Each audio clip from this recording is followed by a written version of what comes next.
Statistics for the first half of the year show a big spike in violent crime in Denver. Good evening, I'm Kathy Walsh. Thank you for joining us. The number of murders in the city January to May has jumped almost 50% over the same time last year. There were 2 fatal shootings in Denver just this weekend, one in the Highlands, the other in Five Points. In both, there are few details tonight about what happened.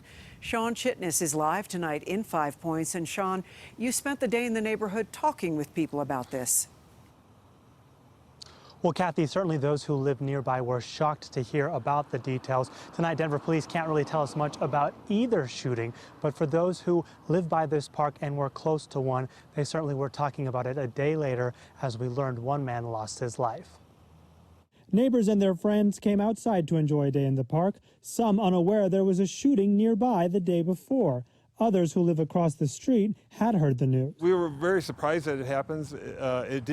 Was not expected to happen like this. It very rarely happens in this neighborhood. Richard White has lived here for years. He's watched this part of Denver next to Benedict Fountain Park create a greater sense of community. It's been a couple of years ago, so we really have not had any issues. It's an up-and-coming neighborhood. We've been very positive about the neighborhood. Some of his neighbors and those in the park saw the police presence over the weekend. While no one heard anything in the middle of the night, DPD says the shooting happened around 1:30 in the morning. Some did see flashing lights through the park.